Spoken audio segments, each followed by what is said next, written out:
Mais qu'est-ce que tu fais toute seule? Va jouer avec les autres, va jouer avec ton frère. Ou alors, tu viens jouer avec moi? Non, j'ai pas envie. Oh, s'il te plaît, on sort. Non, j'ai pas envie. Plus tard, ça serait bien si on se déménageait, tu crois pas? On pourrait aller dans le sud. Ouais, t'as raison, 5 ans après. Tu viens, on va dans le sud. Ok, t'as qu'à y aller, toi. Mais je peux pas, on est tous les deux. Ou alors, et si on faisait le tour du monde? Ben vas-y, ben, je vais pas y aller toute seule. Ah, je voudrais aller au cinéma. Eh ben écoute, moi je suis fatiguée, je reste. T'as qu'à y aller. Ben je vais pas y aller toute seule. Vous savez, on nous élève parce que pour pouvoir bouger, pour pouvoir agir, il faut être au moins deux. Donc, les envies même d'enfants, hein, genre, oh, j'ai envie d'un enfant, mais je suis toute seule, et alors?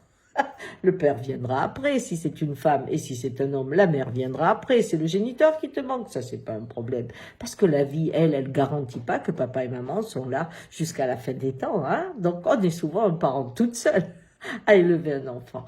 Donc on a besoin d'être deux, et c'est presque une tare d'être seul. Donc nos envies, nos désirs sont soumis à l'autre. C'est pour ça que très souvent, on imagine un monde qui pourrait nous aider à exprimer le nôtre, tout simplement. Et là, aujourd'hui, on se retrouve dans une situation étonnante. On est dans un monde d'addiction. Hein? On était avant ces 40 ou 50 jours, on était dans un trépignement permanent, une vitesse qui s'accélérait de plus en plus vite, et on savait plus ce qu'on mangeait, on savait plus ce qu'on faisait. Il y avait une façon d'aller presque dans un schéma addictif, même j'ose dire addictif à la consommation, à tout. Quand on prend de l'alcool, au départ, il sert à mieux parler, mieux communiquer. Et puis au bout d'un moment, quand on devient alcoolique, on ne sait même plus qu'on boit. On veut juste que ça calme. Vous voyez, c'est un peu ça. Et là, on est rentré en période de sevrage. Étonnant, non? Et le groupe de parole qu'on a formé à la maison, à travers les écrans, bien fait que certains se disent aujourd'hui, où la rentrée, entre guillemets, arrive, j'angoisse, j'ai plus envie, quoi, ça me plaît pas. Pourquoi? Parce que nous avons retrouvé un rythme particulier, des valeurs différentes, des besoins différents. Et on commence à dire, et si on déménageait? Et si on faisait ça? Et si? Et on attend que l'autre réponde. Et maintenant, la phrase, c'est mais est-ce que tu crois que le monde va changer? Mais non, le monde ne va pas changer. Hein? Donc, je ne vais pas pouvoir faire ce que je veux. On retrouve le fait, on va au cinéma? Non, j'ai pas envie. Hein? La même chose. Eh bien, c'est un peu comme quand on sort de cette période de sevrage. Vous avez arrêté de boire, vous sortez, vous êtes bien. Et vous savez que ça va être difficile, mais vous venez de découvrir que c'est bon quand ça s'arrête, qu'on retrouve le goût, qu'on retrouve quelque chose qui est un vrai bonheur. On n'a pas envie de reprendre ça.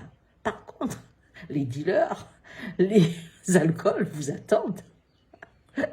Et donc, il faut constamment se connecter au fait qu'on a retrouvé le goût, le sommeil, des choses comme ça. Et que cette conscience permanente de cette rencontre avec soi permet de dire non. Et là, on se retrouve dans ce schéma identique. Vous allez rentrer, vous avez découvert des choses. Si vous attendez que toute votre famille, ceux qui vous entourent, que la société, que les politiques vous donnent un monde qui vous permettra de le vivre calmement, c'est pas possible. C'est comme si vous disiez à un alcoolique, pour que tu vives bien, il faut arrêter l'alcool chez tout le monde. Plus de bars, plus de vin, plus rien, comme ça tu risques rien. C'est pas possible. Donc, le monde que vous allez vivre en sortant, c'est le monde que vous choisirez individuellement. Que vous y rencontrez sur la route des gens qui partagent votre vision, c'est fort possible.